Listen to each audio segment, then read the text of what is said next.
So we'll have this for posterity. So I hope everybody is well tonight, and hope those folks who are joining us on Facebook. Actually, I needed to do one thing. I needed to say go live. So I'm glad I looked over there on Facebook.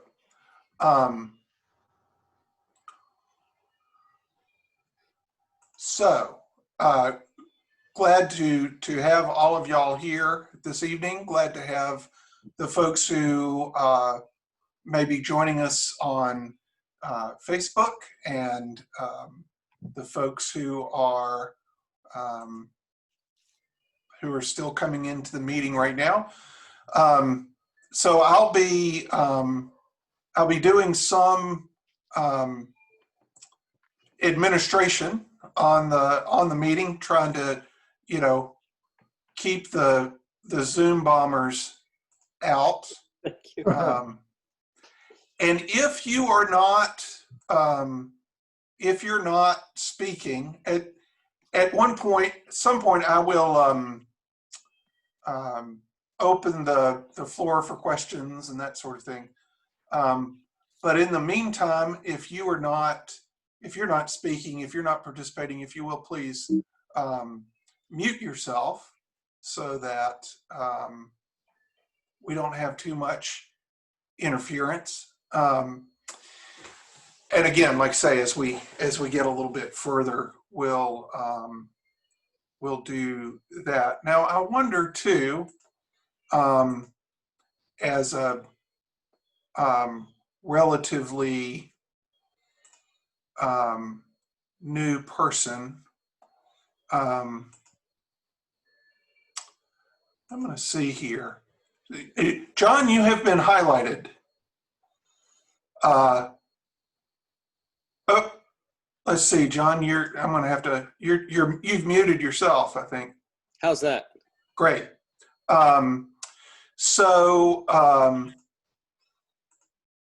Y'all will y'all get to see John's shining face here for a little bit as we start this discussion, and he and I will chat for maybe about 25-30 minutes. We'll see, and then open it up for conversation for whoever would like to join in conversation. So, John, thanks for being willing to do this.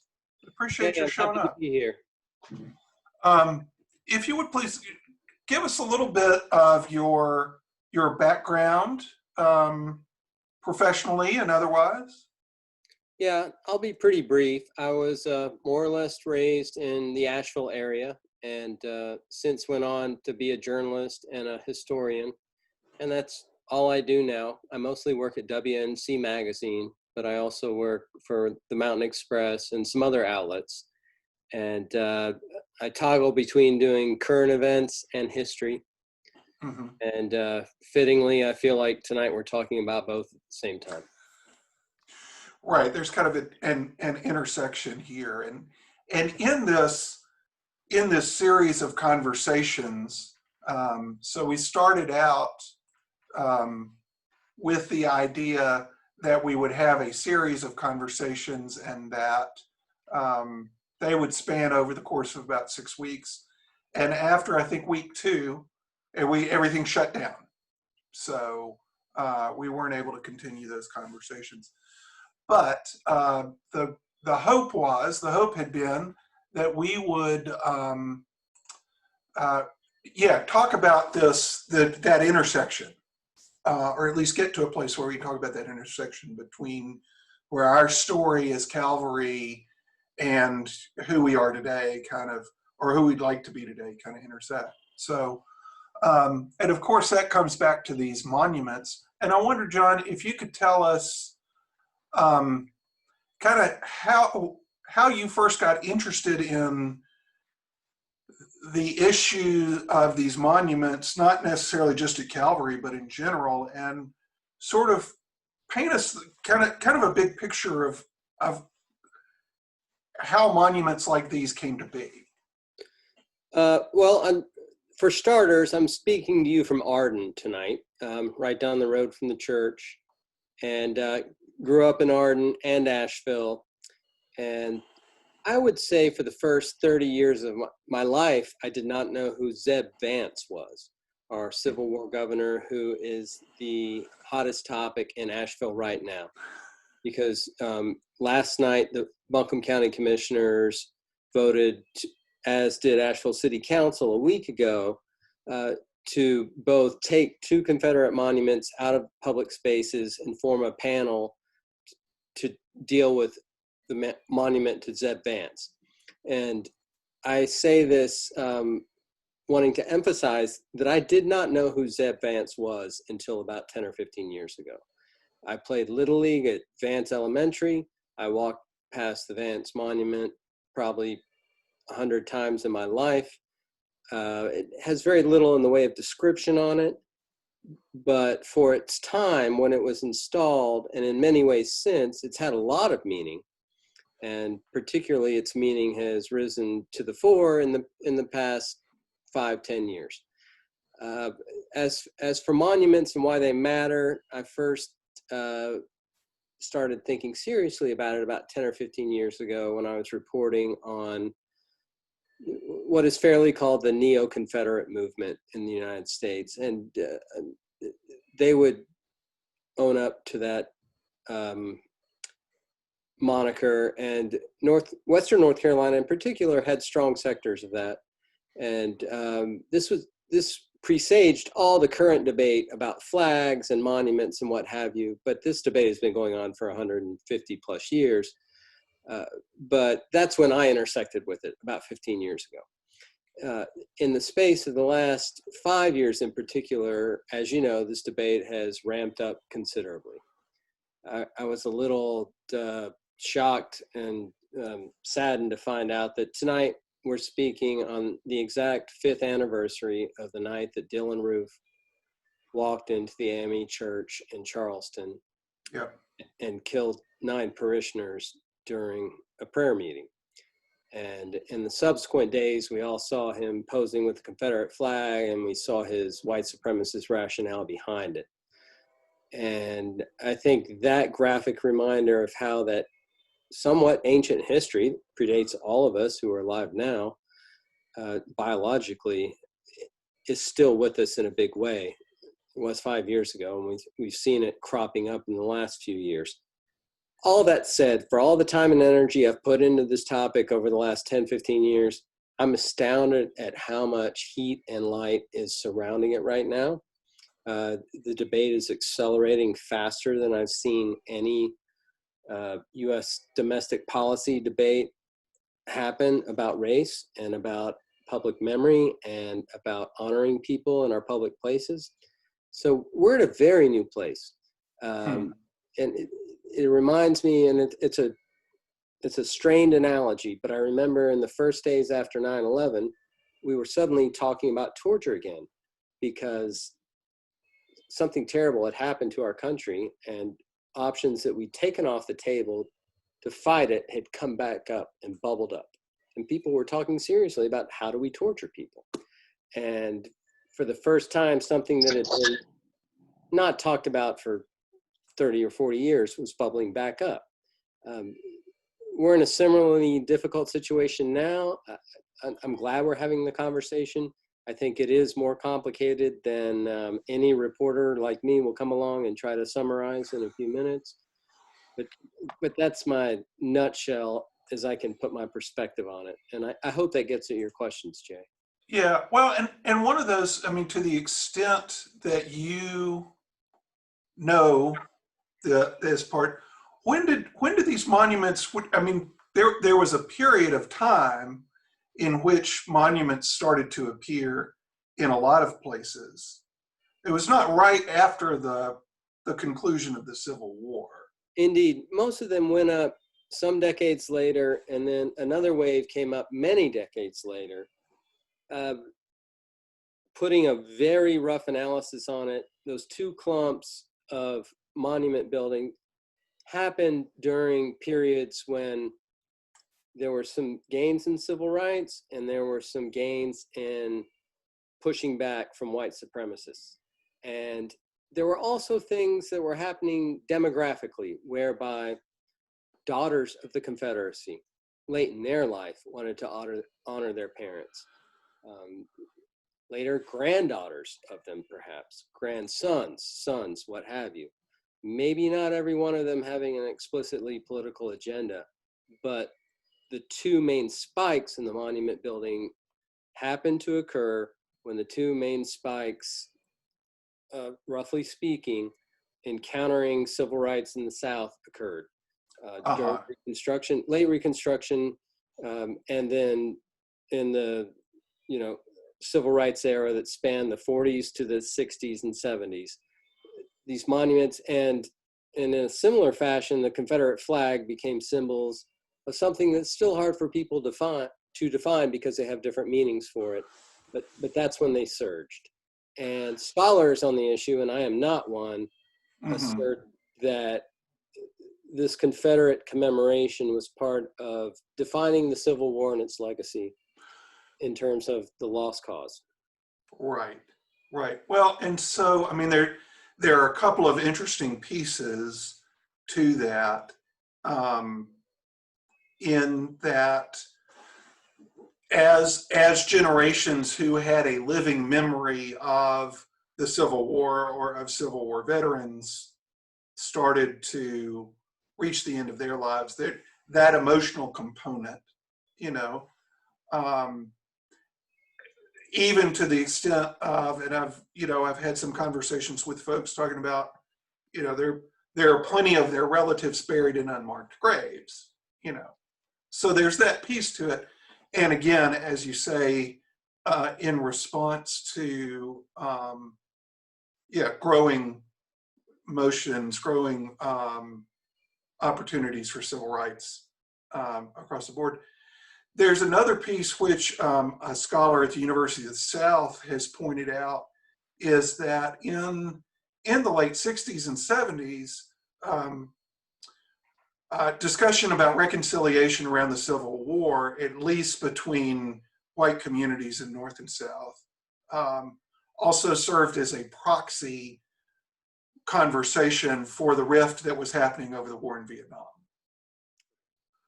So some of that emotion got poured into it as well, so I just think it's interesting, it has started to serve in the place of other discussions.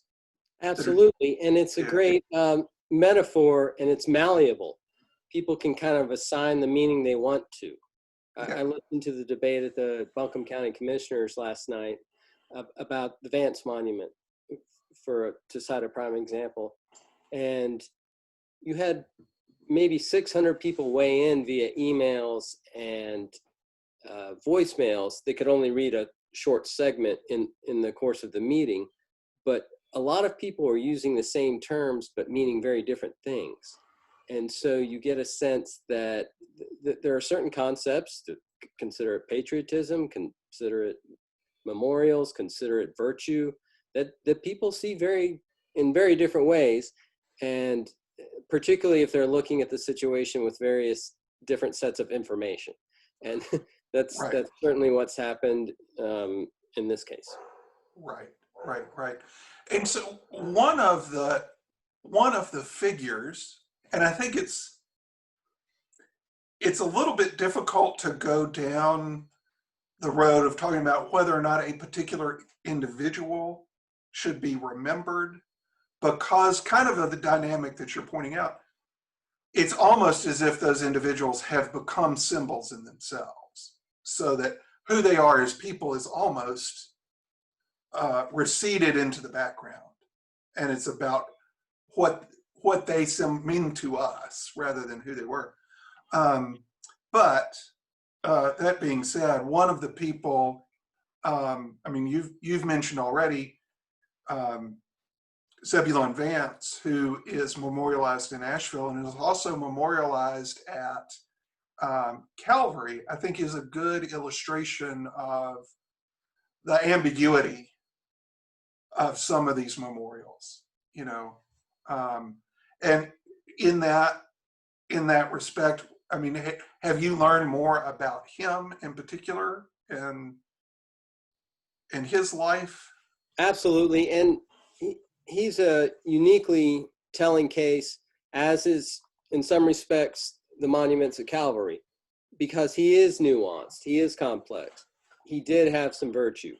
He did have some admirable qualities, for sure, and was a reluctant Confederate out of the gate. At the same time, he couldn't have been clearer about what he thought about the differences between the races. Mm-hmm.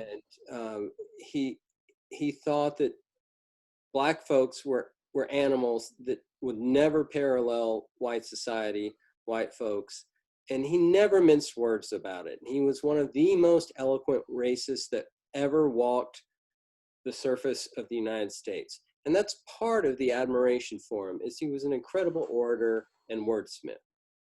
At the same time, he would be shocked today to hear some of the things I've read on Facebook in the last 2 weeks, Uh-huh. where they said, some folks said, Vance's slaves were like family members. He became an abolitionist late in the war, et cetera, et cetera, et cetera. He's been memorialized more in the last month than in the last 100 years, because I think it's painful to look his reality in the face. I wish he was here, frankly, and could read from his own words, Uh-huh. because he didn't mince words, and he Uh-huh. knew what he was part of, and he lived in an environment where most people were on his side. Right. But some Right. folks weren't, and some folks made a different choice. And he'd probably be fascinated by the discussion today. I hope he would learn from it, but he would not agree with the characterizations of him who as someone who reformed himself on the race front. Right. Right. And so that right, there's so many cases where yes, there is nuance and there's some clearly troubling pieces. And I think that turns up too, as you alluded to, in the monuments at Calvary, you know. Um, and in some ways, the monuments in Calvary delve even deeper into that quagmire, for lack of a better word, um, because they seem like an attempt, maybe along the lines of what some folks are trying to do with Vance, to extract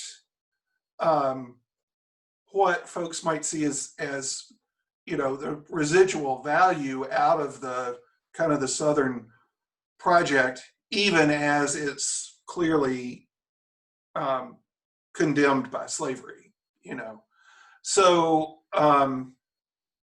yeah, tell the story just a little bit of what you've learned about the monuments at Calvary. Well, you won't find a set of them like this anywhere. There's something so unique about them.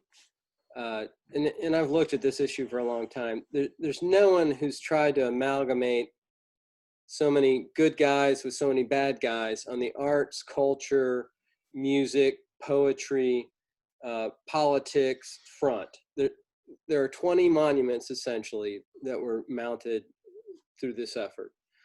Not all of them were Confederate generals, presidents, or anything like that. Many were artists, songwriters.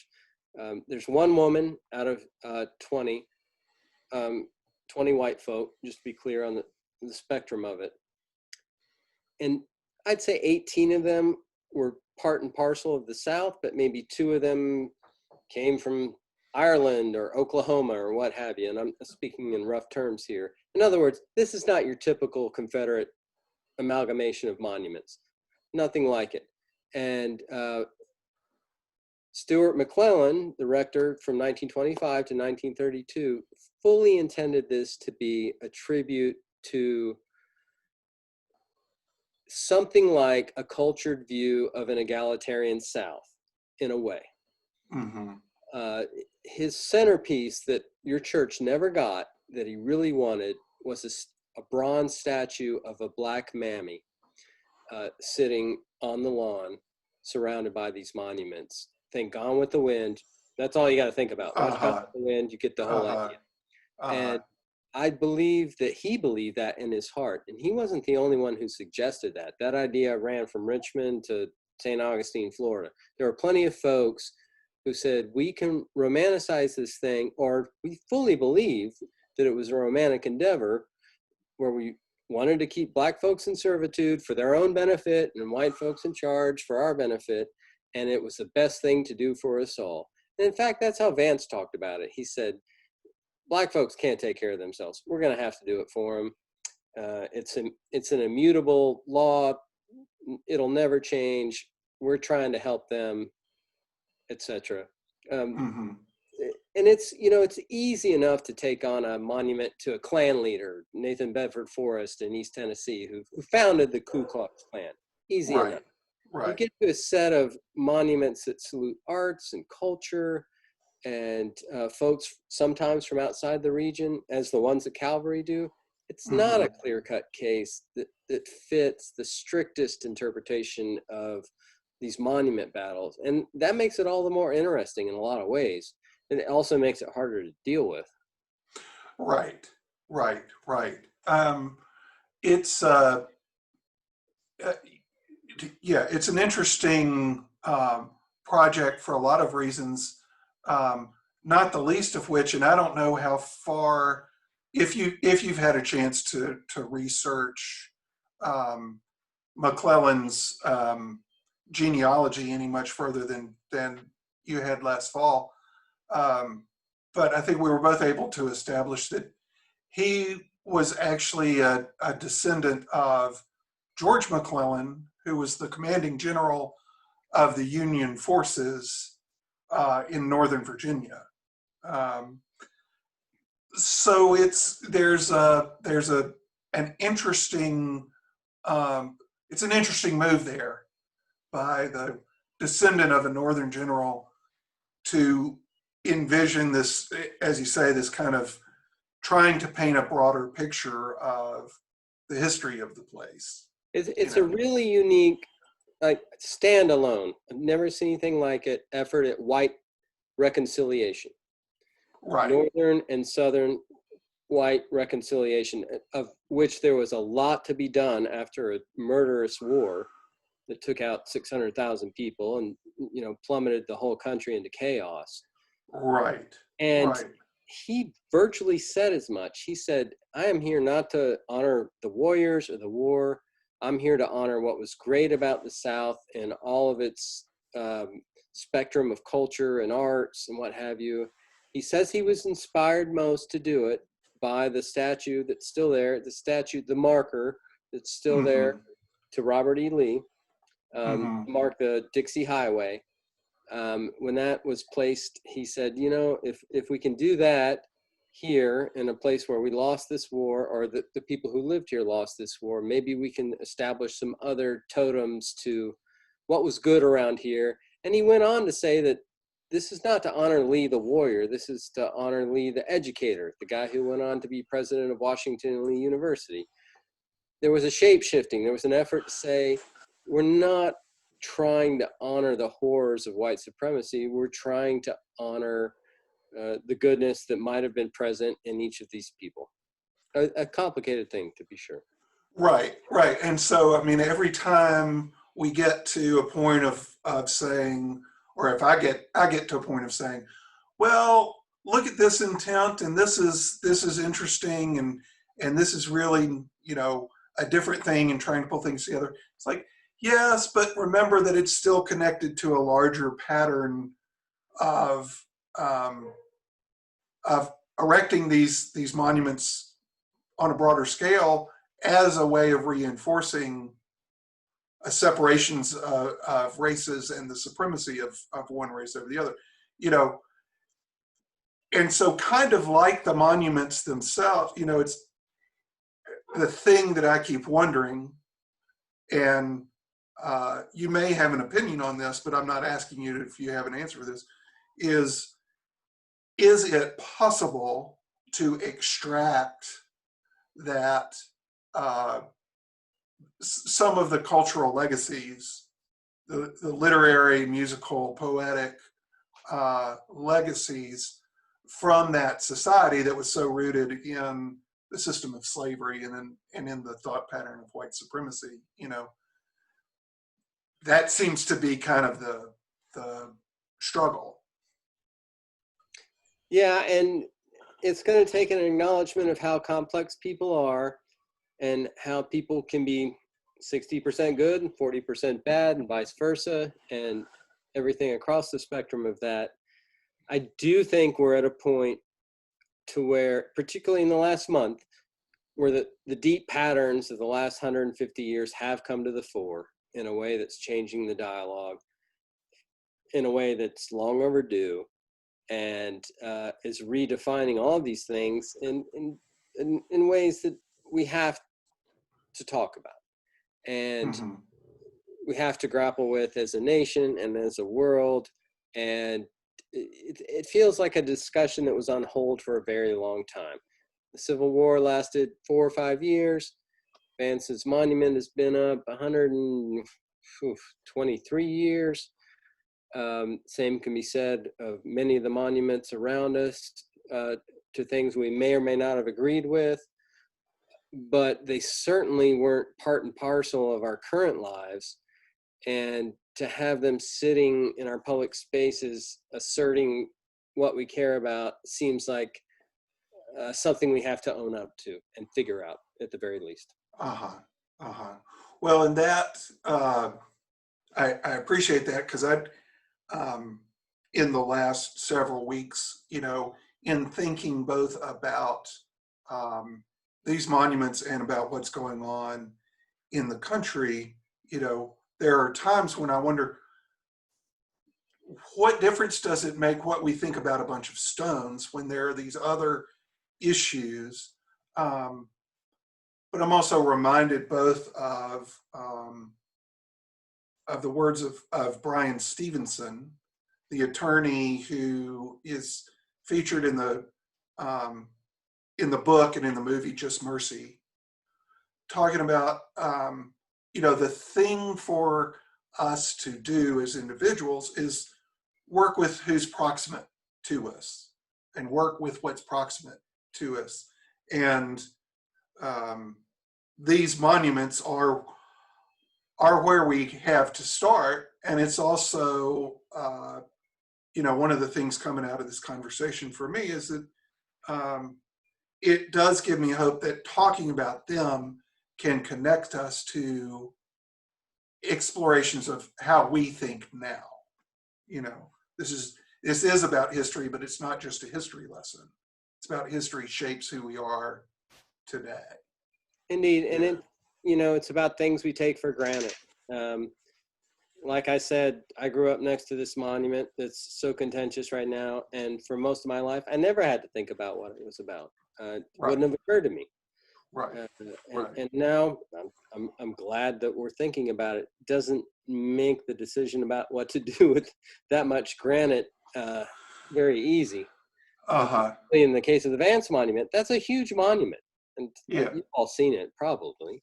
Yeah. You don't take that down with a sledgehammer. You don't easily move it to a cemetery. It's going to have to be reckoned with a lot of consensus and a lot of decision for the future about where it's going to go, whether it turns into gravel or whether it goes to his birthplace or whatever. Right. And in terms of this being a moment of revealing, in some ways it feels like a moment of revealing, and in other ways it feels like a moment of unraveling, and those might be the same things. I'm drawn back again to, we had a discussion earlier today about the mystic and the poet Evelyn Underhill, and I'm drawn back again to a poem that she wrote, and the last 2 lines of that poem, well, I'll just read the whole thing. It's not that long. It's called "The Light of the World." now born, now burn, newborn to the world, double-natured name, the heaven-flung, heart-fleshed, maiden-furled, miracle in Mary aflame. Mid-numbered he in three of the thunder throne, not a doomsday dazzle in his coming, nor dark as he came, kind, but royally reclaiming his own. A released rainfall, let flash to the shire, not a lightning of fire, hard hurled. So the idea that this, I mean, what seems like maybe a casting down of lightning bolts by Zeus, is also a moment of enlightenment, of shedding light on things that were hidden in the midst of a renewing rainfall. So that's my hope. That's my hope. I'm going to open it up. I'm going to take you off of Spotlight, John, and I'm going to open it up and allow folks. You are from my end. You are all unmuted. So if you muted yourself, you may have to unmute yourself. But if you have questions for Jon, please. I just heard today on the news that the company that makes Aunt Jemima's pancakes decided to take off that icon or symbol officially. And there's been an effort to do that on the part of a woman who, I think it was something like 15 years ago, she and her husband owned a store somewhere here in the South. And a young girl came in to buy the pancakes, and the store owner asked her if she knew who the picture was. And the little girl thought it was somebody famous. That's how she described, well, it must be somebody famous. And from that moment on, this woman decided that this was not a good symbol for young Black women, wasn't empowering, and has been working on having it removed, getting nowhere. But suddenly today, and suddenly this week or this month, the corporation decided, despite her efforts, or maybe finally responding to them. But I just found it very interesting how something like you said, you sort of take things for granted. We've all been looking at that symbol for years, for decades. Maybe not being offended by it, or maybe being offended by it but not saying anything, or wondering why the African Americans weren't saying anything about it. But it just shows how you get used to a symbol. Absolutely. Yeah. Mm-hmm. Could I say, Jon, I appreciate your scrupulous study of this, and I'm impressed with your knowledge and historical sense of what we're talking about. That's kind of you. It's good to have the conversation. I was wondering if we could go back to Reverend McClellan's vision. Speaking of Aunt Jemima, how much does it cost to make a bronze statue these days, the way that the Reverend had planned it to be? Probably pretty pricey. And, your question makes a lot of sense in the context of the times he was working. He started to plant the first monuments about 1926, 27. Then the Great Depression happened, and he wasn't able to realize his full vision. I think in part because of that. I don't think anything politically held it back, but it was a bad time to buy a huge hunk of bronze. Do it now? Who knows? Something tells me it wouldn't be well received in that framework. Perhaps not in the mode that he imagined, but I am aware that if those monuments remain, they, as you say, they celebrate exclusively a group of white people, almost exclusively, with one exception, a group of men. So one thing for us to consider is, might we add to them? And if we were to add to them, who might we include? this doesn't change the demographic much at all. But I mean, you got to consider, for instance, that there's no monument there to Thomas Wolfe, because he wasn't really a literary figure yet. Nina Simone was born just down the road in Tryon. George Massa, who photographed the Great Smoky Mountains and popularized them in a way that allowed them to be preserved, are all people that we might consider among many others. So Yeah, I love the idea of augmenting monuments and recontextualizing them. That's a big facet of this debate, because some folks just want to take them down, and I can understand why. And I understand both sides of the argument, in that some folks want to say, just let it be gone. And some folks want to say, we better remember it's here so we can remember why it was put here. There's a whole nother sector that says we should leave it here because it honored something good in the first place, and that's why we like it. So it runs across those three threads. There are places where people have taken old monuments and recontextualized them very well without adding too much. When I drove by the Vance Monument this morning, it had been spray painted all the way around with two letters between the word Vance, and that was AD. So it now reads Advance, Advance, Advance, Advance. The significance there is that about the time Vance's monument went up in 1898, there was an independent African-American newspaper in Asheville called The Advance. And literally in the time capsule beneath the monument, they buried a copy of that newspaper that was exhumated maybe 7 years ago when they refurbed the monument. And so there's a very real, sincere proposal out there that we rename the monument The Advance, or Advance instead of Vance. And it's a pretty radical restructuring of the intent of the monument to begin with, but it aligns with where a lot of people want to see it go now. Again, every monumental situation like this is unique. The one at Calvary, you've got such a smattering of figures that are honored. Adding to it might have a certain logic. I would like to just read the definition of a monument, which is a lasting evidence, reminder, or example of someone or something notable or great. Now, perhaps some of these folks were notable. I'm not so sure in my mind how great they were. I do not think that these monuments belong on the property of Calvary Church. They can be removed. They can be placed wherever people feel that they should be honored, but they do not belong on the property of a church. And I certainly don't think they should be added to by other monuments. It does not make any sense to me.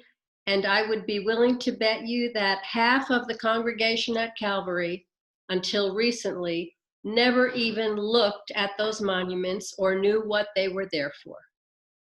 And they're not prominent, and they have been moved before, in my understanding. They used to be slightly different spots. That said, it's your church. It's a beautiful cemetery there, having traipsed around it a bit. And the only time I've seen the Confederate monuments, as it were, and they're mixed with other figures, of course, they seem like they were truly on the wayside. And maybe that's enough for some folks. Maybe it's not. Something tells me they've just been there because they're big rocks, and it's hard to move big rocks. Well, and part, prior to this past month, I did have folks ask me, like, why do you want to kick that hornet's nest? Why would we want to have a discussion about things that many people aren't aware that exist in the first place? And for me, the motivation is to try to understand both the intent, what does it mean to be a reconciling community? What was McClellan's intent, and in what ways might these monuments actually inhibit our ability to be that kind of community, so I think there's a challenge there to navigate, as a member of our vestry and former senior warden. I know that Sue's also been grateful at times that it's not a democracy, but we will have a discussion, and Calvary might come to a point where we decide, it's better just to remove them. But without this opportunity for dialogue, some of our opportunity to learn about how our history shapes our present might be lost. And that, to me, is what's important right now, because again, so much of what we're seeing in these protests are elements of a discussion that's been so long delayed. And if we take the time now to kind of give that conversation some space, maybe we can actually make some progress with it this time. I'd like to space it out a little bit more. I invited a member of the Fletcher City Council to come to one of our Wednesday meetings, that one that we did on 9/11, where we had the EMS and the firemen come.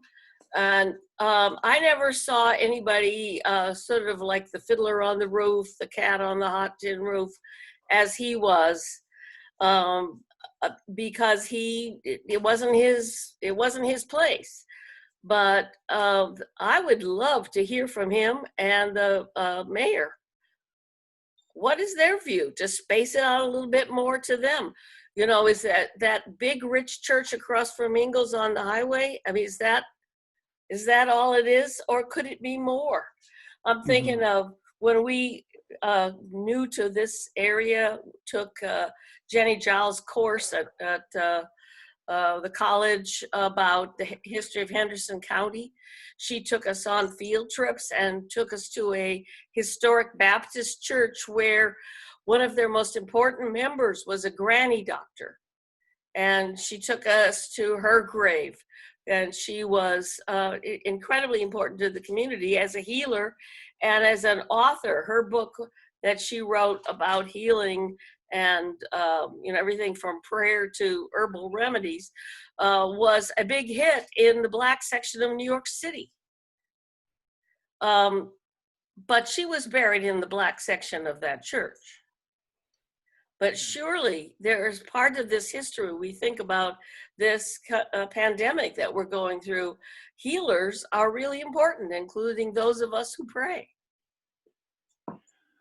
Well, it's interesting too. I mean, if you just look or talk about our connection to the community, if you drive through downtown Fletcher, and if you see the new clock that they've got down there, if you see the construction of that clock and how it has the there's a little hollow at the bottom and then it comes up and then it has a pointed top. And if you look at the sign at the entrance to the town, right across Old Airport Road from us in front of the bank, it's got some,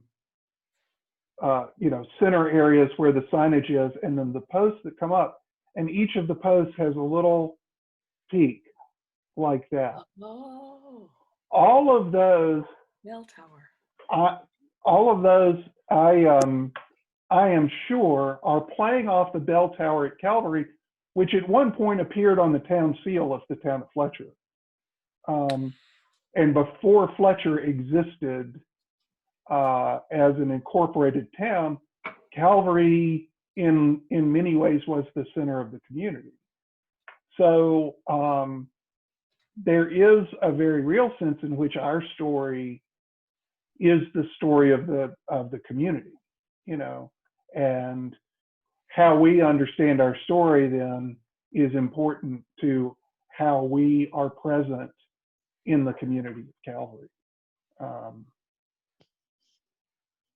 And I mentioned to John, as we were talking about these monuments to begin with, you know, that the move by McClellan to try to put all of these things together, to try to hold all of these things together, is a very Episcopal kind of thing to try to do. You know, as much as we get a hard time right now for wherever we might seem to fall on the political spectrum, you know, which is a subject of discussion for another time.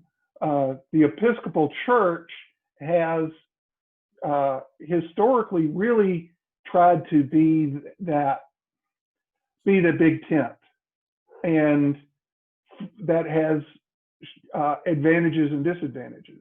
You know, on the one hand, that vision of being very inclusive is very powerful. On the other hand, there's the question that Alexander Hamilton puts to Aaron Burr in one of the songs in the musical. You know, if you don't stand for anything, what do you fall for? You know, so there are some drawbacks to that as well. But it's in my mind, it's a very Episcopalian thing to try to do, to try to hold so many different pieces together in one place. I don't know. I just think what you just said is very interesting, but it's modern, if I can put it that way.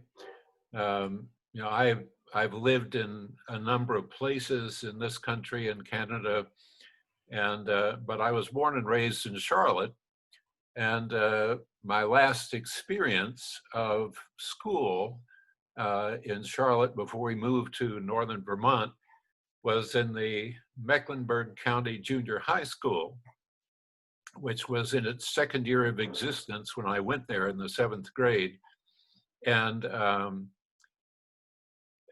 couple of friends and I decided that it was just too dangerous to go out on the playground during recess time, because people were very seriously out there to win for one side or the other. And it was the South against the North. And it was the kind of thing that it was not unusual to have ambulances arrive in the middle of recess time to take somebody away to the hospital, some kid. Well, in other words, another thing, I'm not sure when it began to be important, exactly when it began to be important in the Episcopal Church to make our presence known to people from a standpoint of inviting people to come in. The main thing that we had to fight against when it came down to that was, you know, Episcopalians are born. They don't come in from somewhere, you know. And I mean, this is I'm 78 years old, but you know, this is no more than, say, 50 or 60 years old in those terms. And maybe I'm just being extremely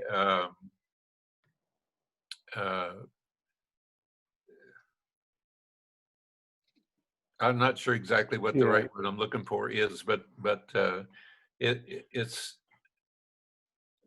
seemed to me that the business of being the Episcopal Church was had something to do with wealth. It had something to do with color, and